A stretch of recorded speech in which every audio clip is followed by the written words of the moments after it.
ನಿಮ್ಗೆ ಆಗಿದೆಯಾ? ಪ್ರಶ್ನೆ ಕೇಳಿದ್ರೆ ನಾನು ನೀವು ಪ್ರಶ್ನೆ ಕೇಳಿದ್ರೆ ಉತ್ತರ ಕೊಡು. ನನಗೆ ಆಗಿದ್ರೆ ಇಲ್ಲಿ ಬಂದು ನಿಮಗೆ ನನ್ನನ್ನು ಪ್ರಶ್ನೆ ಮಾಡುವಂತ ಅಧಿಕಾರ ಅಲ್ಲ. ನೀವು ಅಷ್ಟು ಪ್ರಶ್ನೆ ಕೇಳಿದ್ರೆ ಉತ್ತರ ನಾನು ಹೇಳಿಲ್ವಾ? ಇದು ಒಂದು ಪ್ರಶ್ನೆ ಉತ್ತರ ನಿಂತ್ಕೊಳ್ಳಿಕ್ಕೆ ಎಂತದ್ದು ಎಂತಾಗುದು? ರೀತಿ ಮಾಡುದು ಮದುವೆ ಆಗಿದೆಯಾ? ಉತ್ತರ ನನಗೆ ಮದುವೆ ಆಗಿದೆ. ನಂದು ಅದೇ ನನಗೆ ಮದುವೆ ಆದ್ರೆ ಮಾತ್ರ ನಿಮಗೆ ಮದುವೆ ಆಗುದಾ? ಅಲ್ಲ, ನಿಮಗೆ ಆಗಿದೆ ಅಂದ್ರೆ ನನ್ಗೂ ಆಗಿದೆ ಅಂದ್ರೆ ಮದುವೆ ಆಗಿದೆ. ಅಲ್ಲ, ನಾನು ಮದುವೆ ಆದ್ರೆ ಇವರಿಗೆ ಮದುವೆ ಅಂತದ್ದು ಅದೆಲ್ಲ ನಾನು ಯೋಚಿಸುವುದು. ಪ್ರಪಂಚದಲ್ಲಿ ಒಂದು ಹೋಲಿಕೆ ಅಂತ ಈಗ ಉದ್ದ ಇದ್ದ ಹುಡುಗ ಸ್ವಲ್ಪ ಉದ್ದ ಇದ್ದ ಹುಡುಗಿಯನ್ನು ಜೋಡಿ ಮಾಡ್ತಾರೆ. ಕುಳ್ಳಗಿದ್ರೆ ಕುಳ್ಳಗೆ, ಬೆಳ್ಳಗಿದ್ದವರಿಗೆ ಬೆಳ್ಳಗೆ, ಕಪ್ಪಗಿದ್ದವರಿಗೆ ಕಪ್ಪಗಿ ಮಾಡುದು. ಅದು ಸಹಜ, ವಿರುದ್ಧ ಆಗುದಿಲ್ಲ ಅಂತ ಏನೂ ಅಲ್ಲ. ಒಂದು ಸಹಜವಾದ ಹೊಂದಾಣಿಕೆ ಇರ್ತದೆ. ಚಂದ ಇದ್ದವರಿಗೆ ಚಂದ ಇದ್ದವರು. ನೀವೇ ಹೀಗಿದ್ದೀರಿ, ನಿಮ್ಮ ಹೆಂಡತಿ ಹೇಗಿದ್ದಾಳು ದೇವರೇ? ನೀವೇ ಹೀಗೆ ಕಣ್ಣು ಸಾಕಾಗುದಿಲ್ಲ. ಅಲ್ಲ, ನನ್ನ ಹೆಂಡತಿ ಆಗಿದ್ದಾಳು ಅಂತ ನಾಗಾಡೋದು. ನನ್ನ ಹೆಂಡತಿ ಚಂದ. ಹೌದಾ? ಹೇಳ್ಬೇಕಂದ್ರೆ ನನ್ನ ಹೆಂಡತಿ ನೀನೆ.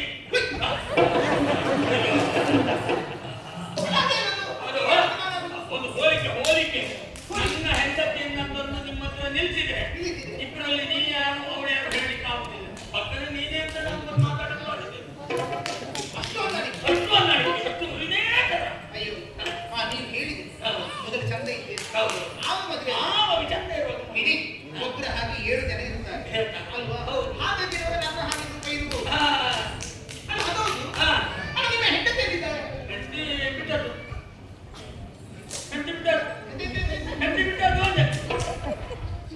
ನೀವು ಅಡ್ಡ ಕೊಡಬೇಕು ಬೇಡಬೇಕು. ಹೆಂಡತಿ ಬಿಟ್ಟದ್ದು ಅಂತ ಹೇಳಿದ್ರೆ ನೀವು ಹೆಂಡತಿಯನ್ನು ಬಿಟ್ಟದ್ದು, ನಿಮ್ಮದು ಹೆಂಡತಿ ಬಿಟ್ಟದ್ದು. ಅದು ನಮ್ಮ ಹೊಂದಾಣಿಕೆ.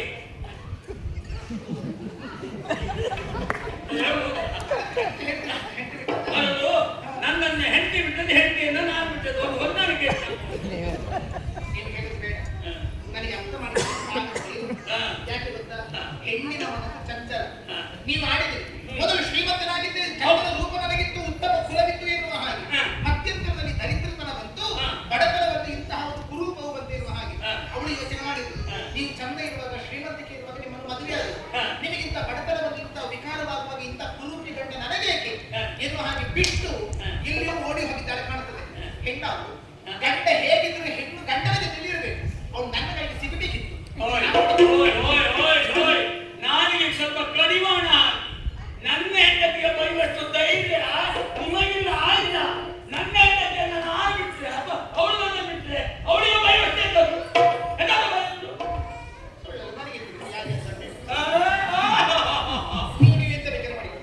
ಅದು ನಾವು ಹಾಗೆ ಒಂದೊಂದು ಉಂಟು. ಅದು ಅದಿರ್ಲಿಲ್ಲ. ನಿಮ್ಮ ಗಂಡ ಮದುವೆ ಆಗಿದೆ. ಗಂಡ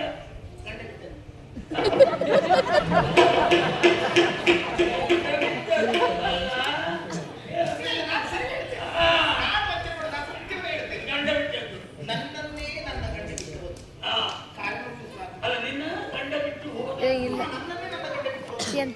ಅಯ್ಯೋ, ನನ್ನ ಗಂಡನು ಒಂದು ಚಕ್ರವೇ, ಒಂದು ವ್ಯಸನ. ತಪ್ಪಲ್ಲ, ಆಗಿನ ಒಂದು ಭೂಷಣವೇ. ಅಂದ್ರೆ ಜೂಜಾಟದ ವ್ಯಸನ. ಆಡಬಾರ್ದಿಲ್ಲ, ಜೂಜಾಟದಲ್ಲಿ ನಾವು ಕಾಡಿಗೆ ಹೋಗುತ್ತೇವೆ. ನಾನು ಹೊರಟಿದ್ದೆ, ಅವರ ಜೊತೆಯಲ್ಲಿ ಅವರ ನೆರಳಾಗಿ ನಾವು ಕಾಡಿಗೆ ಹೊರಟಿದ್ದೆ. ಆದ್ರೆ ಏನು ಮಾಡಬೇಕು? ಕಾಡಿನಲ್ಲಿ ರಾತ್ರಿಯ ಕಾಲದಲ್ಲಿ ನಾನು ಅವರ ತೊಡೆ ಮೇಲೆ ಮಲಗಿದಾಗ ನನ್ನವರು ಕಾಡಿನಲ್ಲಿ ಒಬ್ಬಂಟಿಯಾಗಿ ಬಿಟ್ಟು ಎತ್ತರೋ ಬಿಟ್ಟು ಹೋದ್ರು. ಪಾಪಿ, ಎಷ್ಟು ಧೈರ್ಯ ಅವನಿಗೆ! ಇಂಥ ಒಂದು ಹುಡುಗಿಯನ್ನ ಆ ನಡುಗಾಡಿನಲ್ಲಿ ಬಿಟ್ಟು ಹೋಗ್ತಾಂತಾದ್ರೆ ಅವ ಯಾಕೆ ಮದುವೆ ಆದ? ಈಗ ಮದುವೆಯಾಗಿ ಹೆಂಡತಿ ಬಿಡುವುದಾದ್ರೆ ಈ ಹೆಂಡತಿ ಬಿಡುವವನಿಗೆ ಮದುವೆ ಆಗ್ತದೆ. ಎಷ್ಟು ಅವನಿಗೆ ಸಿಗದೆ ಮೊದಲು ನೀವು ಹೊರಗಿದ್ಕೊಳ್ಳಿ, ಮತ್ತೆ ಉಳಿದವರಿಗೆ ಹೊಡಿತು. ಹೊರಟಿ ಬಿಡ್ತಿದ್ದೆ. ನನ್ನ ಗಂಡನಿಗೆ ಬೈಯುವುದಕ್ಕೆ ನಿಮಗೆ ಎಂತದ್ದು? ನಾನೇ ನನ್ನ ಗಂಡನಿಗೆ ಬೈಯುವುದಿಲ್ಲ, ಮತ್ತೆ ನೀವು ಅದಕ್ಕೆ ಬೈತೀರಿ. ನಮ್ಗೆ ಯಾಕೆ ಸುಳ್ಳಲ್ಲ? ನಿಮ್ ಗಂಡ ಹೆಂಡತಿ ಬಂದಿರ್ತಿ, ನಮ್ಗೆ ಯಾಕೆ? ನೀವು ಏನು ನನ್ನ ಗಂಡ ನನ್ನನ್ನು ಯಾಕೆ ಬಿಟ್ಟು ಹೋದ್ರು ನನಗೆ ಗೊತ್ತಾಗಿದೆ. ನನ್ನ ಗಂಡ ತುಂಬಾ ಒಳ್ಳೆಯದು. ನಿಜವಾಗಿ ಆದ್ರೆ ಅಂತಹ ಮನಸ್ಸು ಉಳಿದವರಿಗೆ ಬರುವುದಕ್ಕೆ ಸಾಧ್ಯವೇ ಇಲ್ಲ. ಅಷ್ಟು ಕರುಣೆ ಉಳ್ಳಂತ ಮನಸ್ಸು. ಎಲ್ಲಿಯವರೆಗೆ ಅಂತ ಹೇಳಿದ್ರೆ ಕೆಸರಿನಲ್ಲಿ ಸಿಲುಕಿ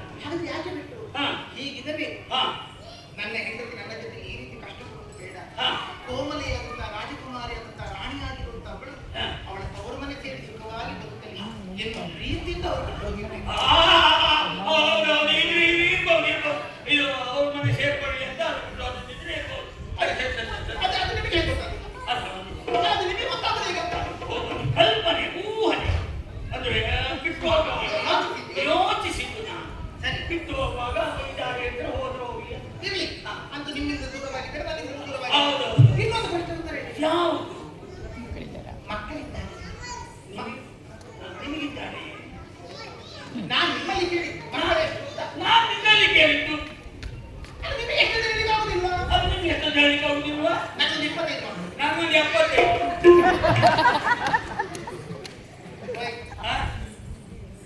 ನಾನು ಹೇಳಿದ್ದು ಸುಳ್ಳು. ನಾನು ಹೇಳೋದು ಸತ್ಯ ಅಲ್ಲ. ನನಗೆ ಎರಡೇ ಅಲ್ಲ, ನಿಮ್ಗೆ ಗಂಡ ಎಷ್ಟು ಇದೆ? ನನಗೆ ಒಬ್ಬ ಗಂಡು, ಒಬ್ಬಳು ಹುಡುಗಿ. ಹಾ. ಒಂದು ಗಂಡು ಒಂದು ಹೆಣ್ಣು. ನನಗೆ ಒಂದು ಗಂಡು ಮತ್ತೊಂದು ಗಂಡಲ್ಲ. ಅಂದ್ರೆ ನಾನೊಂದು 2 ಮಕ್ಕಳು, ನಿಮಗೆ 2 ಮಕ್ಕಳು. ನನಗೆ ಒಂದು ಗಂಡು ಹೆಣ್ಣು, ನಿಮಗೊಂದು ಗಂಡು ಹೆಣ್ಣು. ನಿಮ್ ಮಕ್ಕಳೇ ನನ್ನ ಮಕ್ಕಳು. ಅದೇ ನನ್ನ ಮಕ್ಕಳು, ನಿಮ್ಮ ಮಕ್ಕಳು. ಅದು ಸಮ ಸಮ ಇದ್ದಲ್ಲ, ಒಂದು ಗಂಡು ಒಂದು ಹೆಣ್ಣು, 2 ಮಕ್ಕಳು. ಆ ಲಿಂಗಭೇದದಲ್ಲಿ ಸಂಖ್ಯೆಯಲ್ಲಿ ಹೌದಾ? ಹೌದು.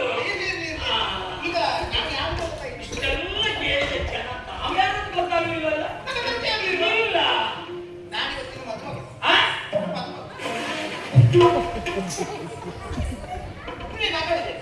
ಅಲ್ಲ, ಇದು ಸತ್ಯದ ಮಾತಾಯ್ತು. ಇಷ್ಟು ಚಂದ ಸೀರೆ ಉಟ್ಕೊಂಡಿದೆ. ಅಲ್ಲ, ಸೀರೆ ಏನೋ ಮದುವೆ ನೋಡುವ ಸೀರೆ, ಆವರಣ ಏನೋ ಉಂಟು. ಇದು ಮದುಮಗಳ ಹಾಗೆ ಕಾಣ್ತದ? ಏನು ಮದುಮಗಳು ನಾನೇನು ಕಾಣ್ತಿದ್ದವನ?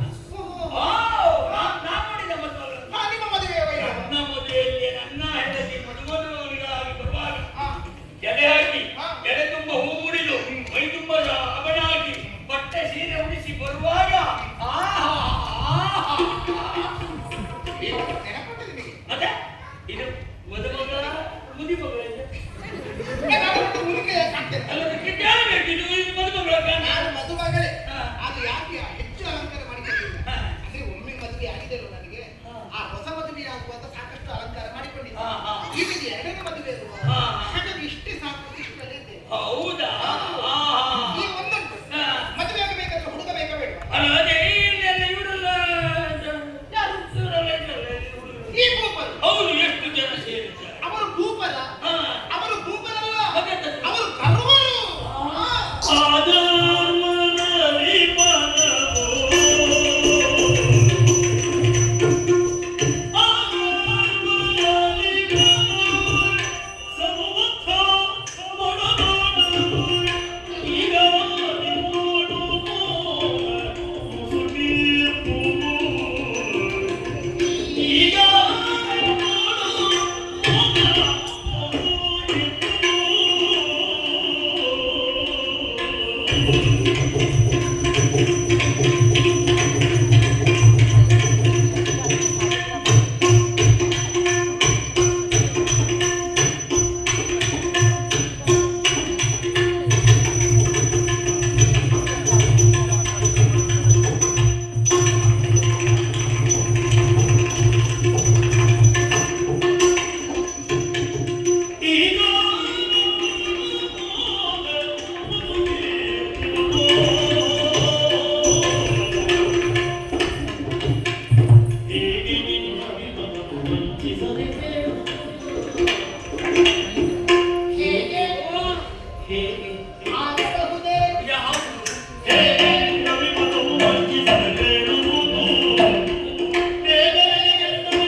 ಮದುವೆ ನಿಂತೋಯ್ತು, ಊಟ ಇಲ್ಲ. ನಾನು ಊಟ ಇಲ್ಲ, ನಮ್ಮ ಊಟ ಇಲ್ಲ, ಇಲ್ಲ, ಇಲ್ಲ, ಇಲ್ಲ. ಇಲ್ಲ. ಹಾ, ಪಾಯಸದ ಉಂಟು. ಅಲ್ಲ ಪಾಯಸ, ಒಳ್ಳೆ ಪಾಯಸ ಅಲ್ಲಿ. ಮದುವೆ ಆಗಿದೆ. ಅಲ್ಲ ಪಾಯಸ ಉಂಟು, ಮದುವೆ ಆಗಿದೆ, ಅವರು ಊಟ ಮಾಡಿ ಹೋಗ್ಲಿಕ್ಕೆ ಇಲ್ಲ, ಇಲ್ಲ, ಇಲ್ಲ. ಇದು ನನಗೆ ಗ್ಯಾರಂಟಿ ಇಲ್ಲ, ಮದುವೆಯ ಊಟವೇ ಸಿಗುತ್ತೆ. ಮದುವೆ ಆಗಿದೆ. ಅಲ್ಲ ಮದುವೆ ಹುಡುಗ ಇಲ್ಲದೆ ಇಲ್ಲ, ಹುಡುಗಿದ್ದೆ. ಬೇರೆ ಕಡೆ ಬರ್ತಾ ಇಲ್ಲ, ಇಲ್ಲ, ಇದ್ದಾರೆ, ಇಲ್ಲ, ಇದ್ದಾರೆ. ಇಲ್ಲ ಇಲ್ಲ, ಇದ್ದಾರೆ. ಎಲ್ಲಿದ್ದೆ ಬಂದವರನ್ನು ಯಾರನ್ನು ನಾನು ಮದುವೆ ಆಗ್ತದೆ. ಹಾ. ಇಲ್ಲಿ ಇದ್ದವರನ್ನ ಮದುವೆ ಆಗ್ತದೆ. ಯಾರು ಇಲ್ಲ ಇವ್ರು ಎಲ್ಲ ಇಲ್ಲ, ನಾನು ಆಯ್ಕೆ ಮಾಡಿಕೊಂಡಿದ್ದೇನೆ. ಹೌದಾ? ಹೌದಪ್ಪ. ನಾನು ನೋಡೋದು ಸ್ವಲ್ಪ ತೋರಿಸ್ತೇನೆ. ಹಾ. ಈಗ ಮದುವೆಗೆ ಒಂದು ಹೊಂದಾಣಿಕೆ ಬೇಕು, ಹಾಗೆ ಒಂದು ಸಮಾನತೆ ಬೇಕು. ಹೌದು ಹಾಗೆ ಅಂತ ಸಮಾನತೆ ಇದ್ದವರನ್ನೇ ನಾನು ಆಯ್ಕೆ ಮಾಡಿಕೊಂಡಿದ್ದೇನೆ. ಹೌದಾ? ಹೌದಪ್ಪ. ಹಾ. ನನಗೆ ಎರಡನೇ ಮದುವೆ. ಹಾ. ಅವರ ಆಗುವವರಿಗೆ ಎರಡನೇ ಮದುವೆ. ಹಾಗೂ ಹುಡುಗರಿಗೆ ಹೌದು. ಹಾ, ಹಾ, ಹಾ. ಅಂದ್ರೆ ಅವರಿಗೂ ಮೊದಲೊಂದು ಮದುವೆ ಆಗಿದೆ. ಹಾ, ಹಾ. ನನಗೆ ಹೆಂಡತಿ, ನನಗೆ ಗಂಡ ಬಿಟ್ಟೋಗಿದ್ದಾರೆ. ಹಾ. ಅವರಿಗೆ ಹೆಂಡತಿ ಬಿಟ್ಟೋಗಿದ್ದಾರೆ. ಒಂದು ಲೆಕ್ಕ ಹೊಂದಾಣಿಕೆ ಬರ್ತಾ ಉಂಟು. ನನಗೂ ಎರಡು ಮಕ್ಕಳು. ಹಾ. ಅವರಿಗೂ ಎರಡು ಮಕ್ಕಳು. ಹಾ. ನನಗೂ ಒಂದು ಗಂಡ ಹೆಣ್ಣು. ಹೌದಾ? ಅವರಿಗೂ ಒಂದು ಗಂಡ ಹೆಣ್ಣು. ಹಾ, ಹಾ. ಹೊಂದಾಣಿಕೆ ಬೇಕು. ಹೊಂದಾಣಿಕೆ ಉಂಟು. ಯಾರಂತ ಅದು ಗೊತ್ತಾಗಲಿಲ್ಲ. ಹುಡುಗ ಯಾರಂತ ಗೊತ್ತಾಗ್ಲಿಲ್ಲ. ಗೊತ್ತಾಗಲಿಲ್ಲ. ಇಲ್ಲ, ಇಲ್ಲ. ಯಾರ್ಯಾರು ಅಲ್ಲ. ಹಾ.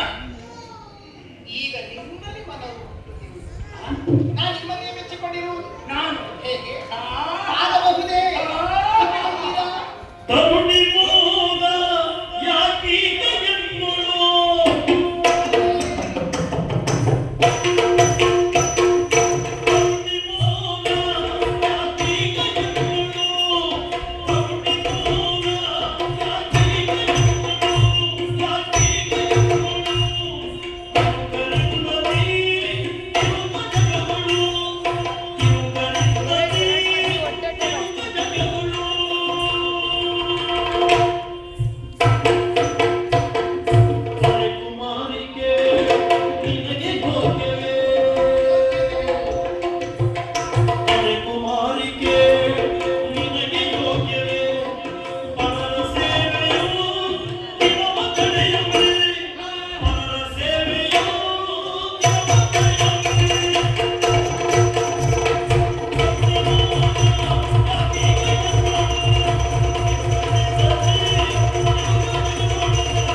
ಜನ್ಮಳು ಹೇಗೆ ಆಗಬಹುದೇ?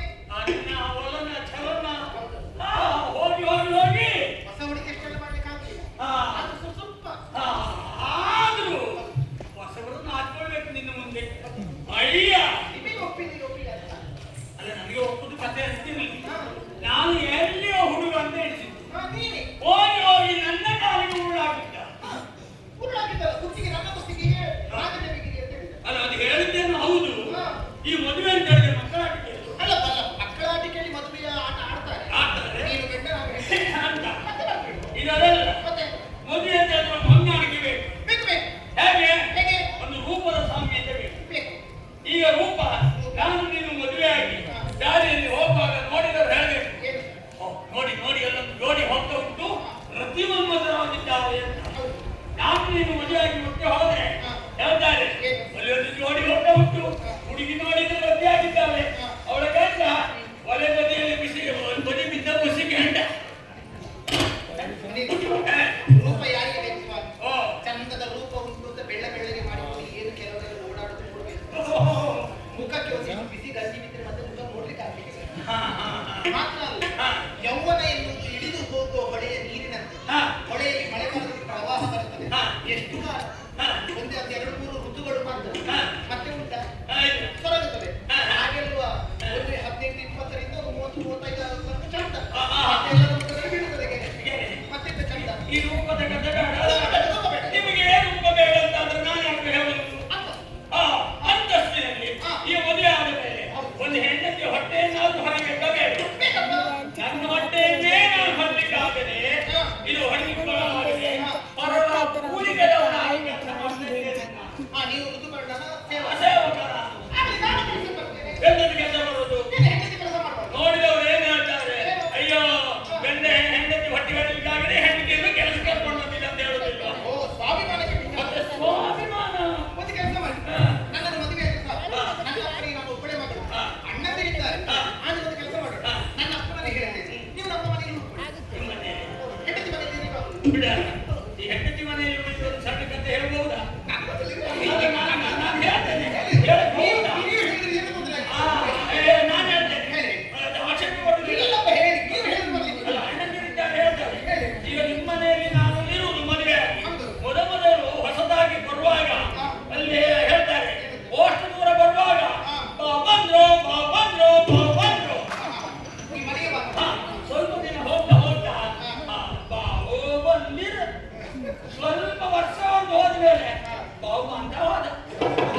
ಈಗ ತುತ್ತು ಕೊಟ್ಟು ಹಾಕುದೇ ಆಗಿದ್ರೆ ನಾನು ಅವಳನ್ನೇ ಬಿಟ್ಟು ಬರ್ತಿದ್ದ.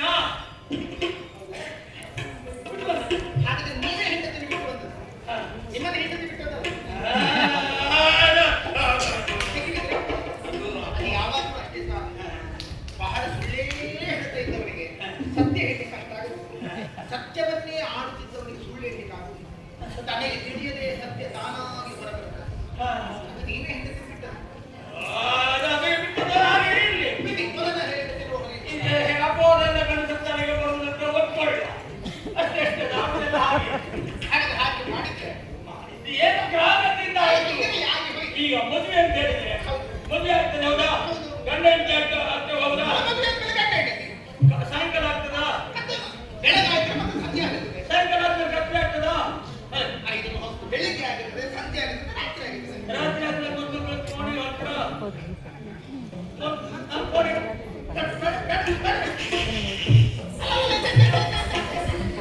ಆಯ್ತು. ಸಾಯಂಕಾಲ ಆಗ್ತದೆ, ರಾತ್ರಿ ಆಗ್ತದೆ, ಕೋಣೆ ನನಗೆ ಕೂಡುವುದಿಲ್ಲ. ನಾನು ಬದ್ಧನಾಗಿದ್ದೇನೆ. ಶಕ್ತಿಯಲ್ಲಿ ಜೀವದಲ್ಲಿ ನನಗೆ ಅರ್ಥ ಆಗಿದೆ. ಏನು ಮದನ ಕೇಳಿ ಗಂಡ ಹೆಂಡತಿ ರಾತ್ರಿ ಜೊತೆ ಆಗಬೇಕು. ಹಾಗೆ ಕೇವಲ ಮನಸ್ಸಿನಿಂದ ಮಾತ್ರವಲ್ಲ, ದೇಹದಿಂದಲೂ ಗಂಡ ಹೆಂಡತಿ ಜೊತೆ ಆಗಬೇಕು. ನಾನು ಅದನ್ನು ಅಪೇಕ್ಷಿಸಿದ್ದು ಮಾಡಿದ್ದೇನೆ. ಮತ್ತೆ ನನ್ನ ಚಕ್ರವರ್ತಿಯಲ್ಲಿ 2 ಮಕ್ಕಳನ್ನು ಪಡೆದು ಸಂಸಾರವನ್ನು ಮಾಡಿದ್ದೇನೆ. ಗೃಹಿಣಿಯಾದಂತಹ ಸಾರ್ಥಕ ಜೀವನ ನನ್ನದು. ನನಗಿನ್ನ ಆ ಕಾಮವಾಂಚೆ ಎನ್ನುವುದು ಬೇರೆ. ಅಲ್ಲ ಮತ್ತೆ ಅದಕ್ಕೆಲ್ಲ ಕೇಳ್ತೇನೆ. ಮತ್ತೆ ಯಾಕೆ ಇದು ಅನಿವಾರ್ಯ. ಅನಿವಾರ್ಯ? ಹೌದು. ಎಂತದು? ಅಯ್ಯೋ ನನ್ನ ಮಕ್ಕಳು ಅಪ್ಪ ಇಲ್ಲವ ಅಂತ ಒಪ್ಪೆ ಹಾಕ್ತಾ ಇದ್ದಾರೆ. ಅವರೇ ಆ ಮಕ್ಕಳು ಚಪ್ಪಳ ಮಕ್ಕಳಿಗಾಗಿ ಅಪ್ಪ ಇಲ್ಲಿದ್ದಾರೆ, ಕಳಿಸಿಬಿಡಿ. ನೀವು ಕೆಲಸ ಮಾಡಿ ಒಂದೆರಡು ಅಪ್ಪ ಕಾವಲಿಗೆ ಹಾಕಿ ಮಾಡಿಕೊಡ್ಬೋದು. ಒಂದೆರಡು ಅಪ್ಪ ಮಾಡಿಕೊಡು. ಇದು ಕುಡಿಯ ಮತ್ತೆ ಅಪ್ಪ ಅಯ್ಯೋ ಅದಲ್ಲ, ಅಪ್ಪ ಸಂತವೇ ಅಂತ. ಅಯ್ಯ ನಿನ್ನ ಮಕ್ಕಳಿಗೆ ಅಪ್ಪ ಇಲ್ಲ ಅಂತ ಹೇಳಿ ನಾನು ನಿನ್ನ ಮದುವೆ ಆದ್ರೆ ಯಾರೇ ಮಕ್ಕಳು ಹೆದರ್ತಾರೆ. ನೀವು ಮಾತ್ರ ಓಡಿ ಬಂದು ಆಟ ಆಡಿರುತ್ತೆ. ಆ ಮಕ್ಕಳನ್ನ ಯಾಕೆ ಎತ್ಕೊಳ್ತೀವಿ? ನನಗೆ ಅದು ನನ್ನ ಮಕ್ಕಳ ನೆನಪಾಯಿತು. ನಾನು ಹೋಗಿ ಎತ್ಕೊಳ್ತೀನಿ. ಆ ಮಕ್ಕಳು ನನ್ನ ಮಕ್ಕಳು. ನಾನು ನೀನು ಹಾಗಾದ್ರೆ ಮಕ್ಕಳು ನಿಮ್ಮ ಬಳಿಗೆ ಹೆದರಿಕೊಳ್ಳಿಲ್ಲ, ನಿಮ್ಮನ್ನು ಕಂಡು ನಿಮ್ಮ ಬಳಿಗೆ ಓಡಿ ಬಂದಿದ್ದಾರೆ, ನಿಮ್ಮ ಜೊತೆಗೆ ಆಟವಾಡಿದ್ದಾರಂತ ಆದ್ರೆ ಮಕ್ಕಳೇ ನಿಮ್ಮನ್ನು ಅಪ್ಪ ಅದು ಒಪ್ಪಿಕೊಂಡಿದ್ದಾರೆ. ಮಕ್ಕಳು ಒಪ್ಪಿಕೊಳ್ತಾರಂತೆ, ಮಕ್ಕಳು ಅಮ್ಮನಿಗೆ ಒಪ್ಪಿಕೊಂಡಿದ್ದಾರೆ. ನೀನು ಸುಮ್ಮನೆ ನೋಡು. ನನ್ನ ಬಾಯಿ ಕಟ್ಟಿಸುವುದು, ಮದುವೆ ಆಗುವ ವಿಷಯ ಹೇಳುವುದು, ನನಗೆ ನೀನು 100 ಹೇಳಿದ್ದು ನನಗಂತೂ ಇನ್ನು ಮಕ್ಕಳಿಗಾಗಿ ಹೇಳ್ತಲ್ಲ. ಇನ್ನು ನನ್ನ ಒಂದು ಆಸೆ ಯಾವ ಇನ್ನೆಂತ ಇನ್ನು ಮುದುಕಿ ಆಗುವ ಈ ಕಾಲದಲ್ಲಿ ಮತ್ತೆಂತ ಇರ್ತದೆ, ನೀವು ಒಳ್ಳೆ ಅಡುಗೆ ಮಾಡ್ತೀರ. ಅಂದದ ರುಚಿಯಾದ ಅಡುಗೆ ಮಾಡ್ತೀರ. ಮದುವೆ ಆದ್ಮೇಲೆ ನೀವು ಒಂದು ಒಳ್ಳೆ ಅಡುಗೆ ಮಾಡಿ ರುಚಿ ರುಚಿಯಾಗಿ ಇನ್ನೂ ಆಗುವ ಆಸೆ. ಮದುವೆ ಆಗಿ ನಾನು ಅಡುಗೆ ಮನೆಯಲ್ಲಿ ಅಡುಗೆ ಮಾಡುದು, ನೀವು ಒಳ್ಳೆ ಚಾವಡಿಯಲ್ಲಿ ಕೂತ್ಕೊಂಡು ಅವರಿಗೆ ಗೋಡೆ ಮೇಲೆ ಚಿತ್ರ ಕಾಮುದಲ್ಲ. ಈಗ ಅದು ನೀನಲ್ಲ, ಹೆಚ್ಚಿನ ಮನೆಯಲ್ಲಿ ಆಗುವ ಕಥೆಯಲ್ಲಿ ಗಂಡ ಅಡುಗೆ, ಹೆಂಡತಿ ಹೊರಗಡೆಯಲ್ಲಿ ಕೂತ್ಕೊಂಡಿದ್ದ ಗೋಡೆ ಮೇಲೆ ಬರುವ ಚಿತ್ರ ಕಾಮುದಷ್ಟೇ. ಇದೆಲ್ಲ ಬೇಡ.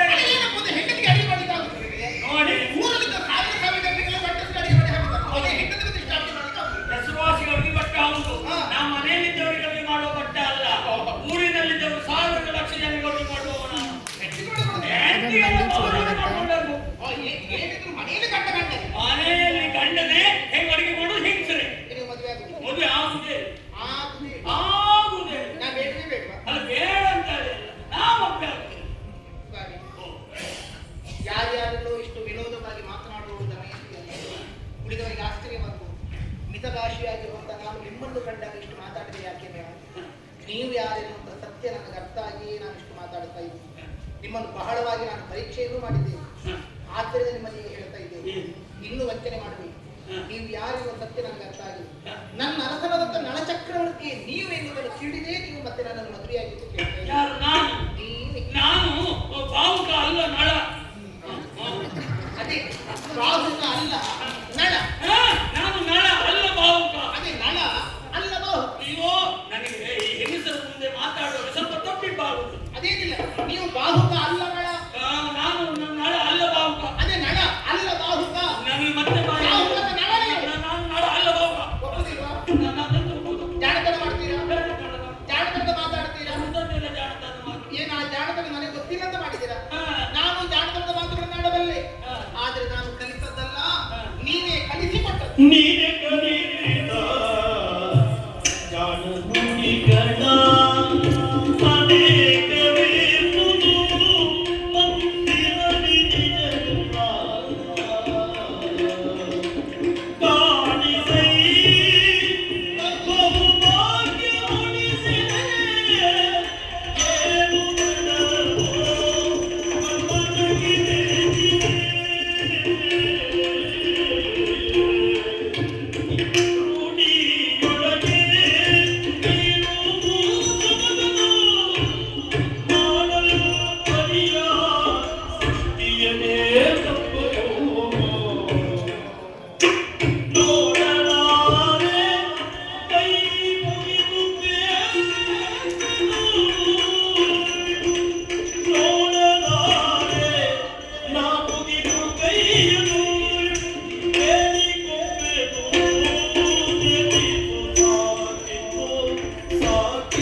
ನನ್ನ ಅರಸನಾದ ನಳಚಕ್ರವರ್ತಿಯ ಮನಸ್ಸು ಕೋಮಲವಾಗಿರುವುದು, ಕರುಣೆಯಿಂದ ದಯೆಯಿಂದ ಕೂಡಿರುವುದು.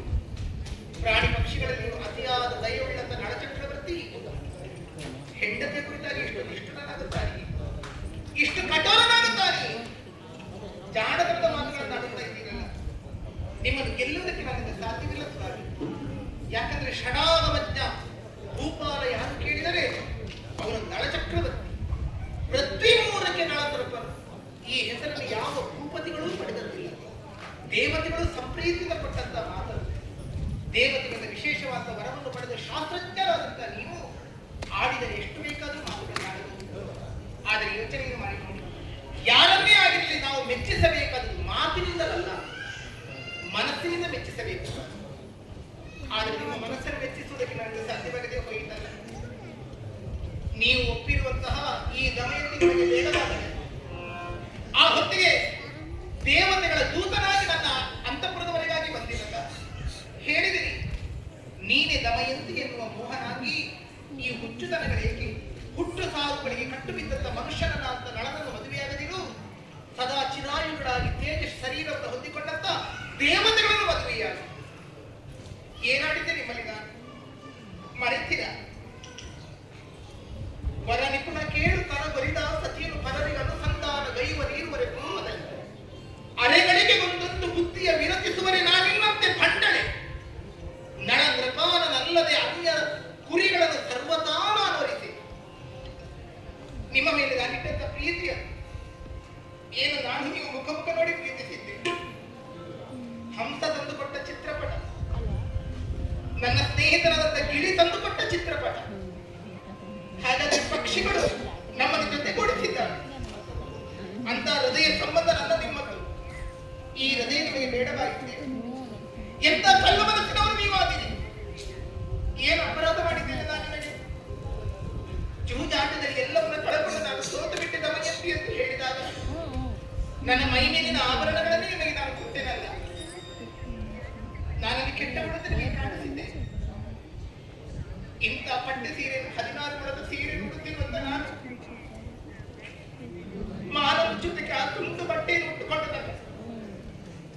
ನನ್ನ ಅರಸರಿಗೆ ನೋವಾದರೂ ಕೂಡ ನಿಮ್ಮ ಕಾರಣಕ್ಕೋಸ್ಕರವಾಗಿ ನಿಮ್ಮ ಜೊತೆಗೆ ಹೊರಟು ಬಂದನಲ್ಲ ನಾನು ಕಾಡಿಗೆ. ಹಸಿವೆಯಾಗುತ್ತಿದೆ, ಬಾಯಾರಿಕೆ ಆಗುತ್ತಿದೆ, ನಿಮ್ಮನ್ನು ಹಿಂಸಿಸಿದೆ. ನನ್ನ ದಡಿವನ್ನು ನೀವೇ ಕಂಡವರಾಗಿ ನೀವು ಉಟ್ಟಂತ ಕೌಪೀನವನ್ನು ಯಾವುದೋ ಹದ್ದುಗಳು ಎತ್ತಿಕೊಂಡು ಹೋದಾಗ ನನಗೆ ಬಟ್ಟೆ ಉಡುವುದಕ್ಕಿಲ್ಲ ದಮಯಂತಿ, ನಾಚಿಕೆಯಾಗುತ್ತಿದೆ ಎನ್ನುವ ಹಾಗೆ ನೀವು ಆಡಿದರೆ ನನ್ನ ಸೀರೆಯ ಸೆರಗನ್ನೇ ನಿಮ್ಮ ಗಂಟೆ ಹಿಡಿದು ನಿಮ್ಮ ಮಾನ ಮುಚ್ಚಿದನಲ್ಲ ನಾನು. ಆ ಹೊತ್ತು ಆಡಿದ್ದೆ ನಾನು. ಎಲ್ಲ ಗಂಡ ಹೆಂಡತಿ ಮನೆಯಲ್ಲಿ ಒಂದಾಗಬಹುದು, ದೇಹದಲ್ಲಿ ಒಂದಾಗಬಹುದು, ಮನಸ್ಸಿನಲ್ಲಿ ಒಂದಾಗಬಹುದು. ಹಾಗೆ ನಾವೆಷ್ಟು ಭಾಗ್ಯಶಾಲಿಗಳು.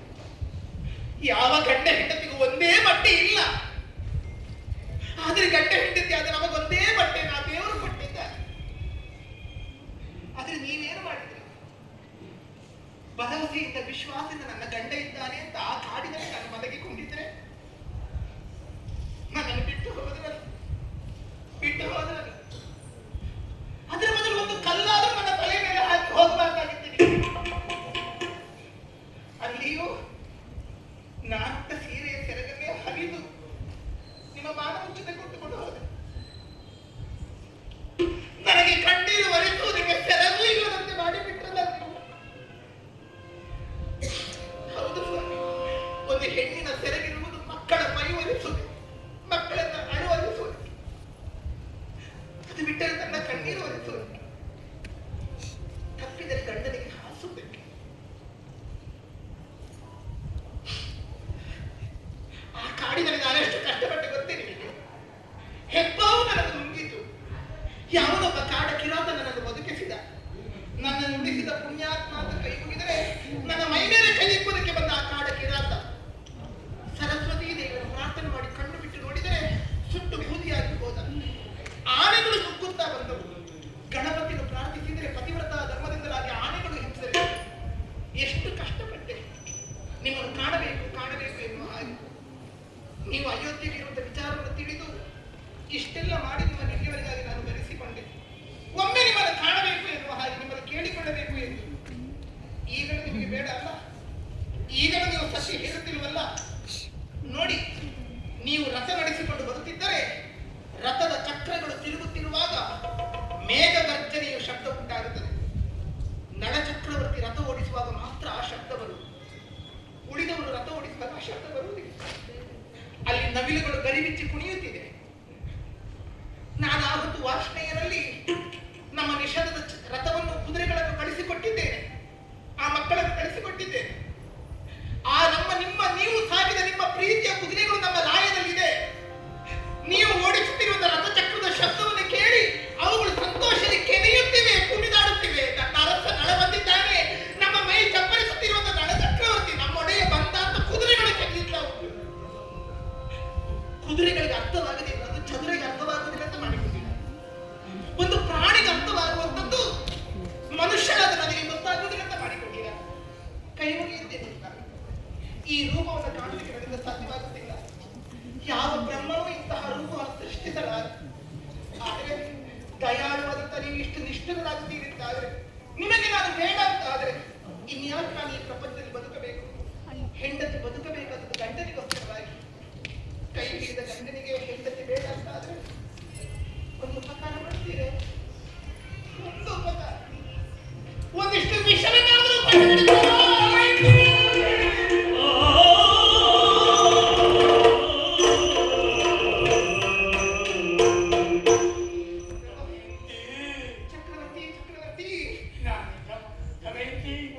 ನಾನೇ ನಳಚಕ್ರವರ್ತಿ ಹೌದು ಕಾಣೆ. ಆದರೆ ನೀನು ಮಾತಾಡುವಾಗ ಒಂದು ವಾಕ್ಯಕ್ಕೂ ನಾನು ಹೋಗೊಡಲಿಲ್ಲ, ಹೋಗೊಡಲಿಲ್ಲ. ಕಾರಣ ನಿನ್ನೊಂದು ವಾಕ್ಯ, ಒಂದೊಂದು ವಾಕ್ಯ ನನ್ನ ಹೃದಯ ಕಲ್ಲಾಗಿ ಮಾಡಿತು. ನಿನ್ನ ಕಣ್ಣೀರನ್ನ ಕಂಡೆ ಆ ಕಲ್ಲಾದ ಹೃದಯ ಕರಗಿ ಹೋಯಿತು. ಒಂದೇ ಒಂದು ಮಾತು, ಅನೇಕ ತಪ್ಪುಗಳನ್ನ ನನ್ನ ಬದುಕಿಯಾಗಿ ಮಾಡಿದ್ದೇನೆ, ಕ್ಷಮಿಸು. ದೈವರತಿ ಎನ್ನುವಂಥದ್ದು ವಿಪರೀತವಾದಾಗ ಯಾವ ಬದುಕಿನಲ್ಲಿ ಅದು ಹೀಗಾಗಿ ಆಗುತ್ತದೆ. ಆದರೆ ಸ್ವಾಮಿಯೇ, ಲೋಕ ಮೋಹಕವಾದ ರೂಪ ನಿಮ್ಮದು. ಹೌದು, ಆದರೆ ಇದೇನು ನನಗೆ ಕಾಣೋದಕ್ಕೆ ಸಾಧ್ಯವಾಗುತ್ತಿಲ್ಲ. ಈ ರೂಪ ನಿನ್ನನ್ನ ಅಗಲಿದ ನಂತರ ಹೀಗೊಂದು ಬರುವಾಗ ಕಾರ್ಪೋಟದ ಒಂದು ಬೆಂಕಿಯಲ್ಲಿ ಸಿಕ್ಕಿ ಆ ಸಾಯುವ ಸ್ಥಿತಿಯಲ್ಲಿತ್ತು. ರಕ್ಷಣೆ ಮಾಡುವಂತ ಕೂಗಿದಾಗ ಅದನ್ನ ರಕ್ಷಣೆ ಮಾಡುತ್ತಾಗಿ ಕೈಯನ್ನ ಒಟ್ಟಿದೆ. ಹಾರಿದೊಡನೆ ಅದು ನನ್ನ ತಲೆಗೆ ಕಚ್ಚಿತು. ಕಾರ್ಪೋಟದ ಕಚ್ಚಿದ ದಸೆಯಿಂದ ಹೀಗಾಯಿತು. ಹಾಗಾದ್ರೆ ಈ ರೂಪಕ್ಕೆ ನಿವೃತ್ತಿ ಇಲ್ಲವೇ? ಆ ತುಯಾಗೆ ಕಚ್ಚಿದ್ದು ಏನಂದ್ರೆ ಶನಿಯ ಪೀಡೆ ಇದ್ದ ಕಾರಣ. ಹಾಗಾದ್ರೆ ನಿಮ್ಮೊಳಗಿರುವಂತಹ ಶನಿ ಪ್ರಭಾವದಿಂದಲಾಗಿ ನೀವು ನನ್ನನ್ನು ಬಿಟ್ಟು ಹೋಗಿರುವುದು. ಹೌದು. ಹಾಗಾದ್ರೆ ನಿವೃತ್ತಿ ಹೇಗಂತೆ? ನನ್ನ ಆತ್ಮೀಯನಾದ ಋತುಪರ್ಣದಿಂದ ಶನಿ ವಿಮೋಚನ ಮಂತ್ರವನ್ನು ಅಭ್ಯಾಸ ಮಾಡಿದ್ದೇನೆ. ಹಾಗಾದ್ರೆ ಶನಿಯ ನಿಮ್ಮಿಂದ ದೂರವಾಗಿದ್ದಾನೆ. ಆಗ್ಲಿ. ಅದೇ ರೂಪ ಹೋಗ್ಬೇಕಲ್ಲ. ಅದಕ್ಕೆ ಕಾರ್ಪೋಟಕ್ಕೆ ಒಂದು ಶಲ್ಯ ಕೊಟ್ಟಿದೆ. ಇದನ್ನು ನಿನ್ನ ಮೈ ಮೇಲೆ ಧರಿಸಿದಾಗ ನಿನಗೆ ಮೊದಲಿನ ರೂಪ ಬರ್ತದೆ. ಹಾಗಾದ್ರೆ ನನಗೆ ಅದರಲ್ಲಿ ಕಾಣಬೇಕಾಗಿದೆ. ಹಾಗಾದ್ರೆ ಶನೀಶ್ವರರನ್ನ ಪ್ರಾರ್ಥಿಸುತ್ತಾ ನನ್ನ ನಿಜ ರೂಪ ಬರುವ ಹಾಗೆ ಆಗುವಾಗ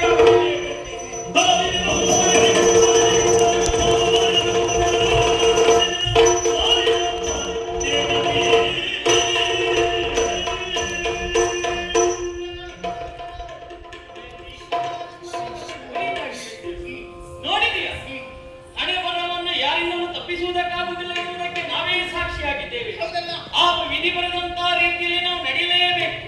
ಇಷ್ಟೆಲ್ಲ ಕಷ್ಟವನ್ನು ಅನುಭವಿಸುವ ಹಾಗಾಗಿ ದಮಯಂತಿ, ಹಾಗಂತ ಶನಿ ನಮ್ಮಿಂದ ದೂರ ಹೋಗಿ ಹೋಯಿತು. ಇನ್ನು ನಮ್ಮ ಬದುಕಿನಲ್ಲಿ ಸಂತೋಷವನ್ನೇ ಕಾಣಬೇಕು. ಈಗ ನಿಜವಾಗಿಯೂ ದಮಯಂತಿ ಪುನರ್ ಸ್ವಯಂವರವಾಗಿದೆ. ದಮಯಂತಿ ಪುನರ್ ಸ್ವಯಂವರ ಎಂದರೆ ದಮಯಂತಿ ಮರು ಮದುವೆಯಾಗುತ್ತಾಳಂತಲ್ಲ. ಮತ್ತೆ ದಮಯಂತಿಯು ಪುನಃ ತನ್ನ ಗಂಡನನ್ನು ತಾನೇ ಆರಿಸಿಕೊಳ್ಳುತ್ತಾಳೆ ಎನ್ನುವಂತೆ ನಿಜವಾದಂತಹ ಧ್ವನಿಯಾಗಿದೆ. ಹಾಗಾದ್ರೆ ನನ್ನ ನಳವನ್ನು ನಾನು ಮತ್ತೆ ಕಂಡುಕೊಂಡಿದ್ದೇನೆ, ಸೇರಿದ್ದೇನೆ. ನಿಜ. ಆದ್ರೆ ನಮ್ಮ ನಿಷಧ ನಮಗೆ ಸೇರಬೇಕಲ್ಲ. ಅದಾಗಬೇಕು. ಹಾಗಾಗಿ ಮಾಡಬೇಕಾದಂತ ಮೊದಲ ಕಾರ್ಯ, ನಿನ್ನ ತಂದೆಯ ಸೇನೆಯನ್ನ ಕೂಡಿಕೊಂಡು ಹೋಗಿ ನನ್ನ ತಮ್ಮನಾದಂತ ಕೃಷ್ಣನಲ್ಲಿ ಕೇಳಬೇಕು. ಮೊದಲಾಗಿ ನಮ್ಮ ರಾಜ್ಯವನ್ನ ಬಿಟ್ಟುಕೊಡು ಎನ್ನುವ ಹಾಗೆ. ಬಿಟ್ಟು ಕೊಟ್ಟರೆ ಒಳಿ, ಕೊಡ್ಲಿಲ್ಲ ಅಂತ ಆದ್ರೆ ಯುದ್ಧ ಮುಖೇನ ಅದನ್ನು ನಾನು ವಶಪಡಿಸಿಕೊಡ್ತೇನೆ. ಯುದ್ಧವಾದರೆ ನಷ್ಟವಾದದ್ದು ನಮ್ಮ ಸೇನೆಯೇ ಹೌದಲ್ಲ. ಯಾವುದೋ ಒಂದು ದೇಶದಲ್ಲಿ ಯುದ್ಧವಾದರೂ ಎಲ್ಲಾ ದೇಶಗಳಿಗೆ ಆ ಯುದ್ಧದ ಪರಿಣಾಮ ಭೀಕರವಾಗಿ ಬಂದೇ ಬರುತ್ತದೆ. ಆದ್ದರಿಂದ ಯುದ್ಧವನ್ನು ಯಾರು ಯುದ್ಧದ ವಾಸಿ ಕೇಳುವುದಕ್ಕೆ ಮಾತ್ರ ಅದರ ಹೊರತಾಗಿ ಯುದ್ಧವು ಭೀಕರತೆಯಿಂದಲೇ ಕೂಡಿಕೊಂಡಿರುತ್ತದೆ. ಅದರ ನಷ್ಟವನ್ನು ಪ್ರತಿಯೊಬ್ಬರೂ ಹೊರಬೇಕಾಗುತ್ತದೆ.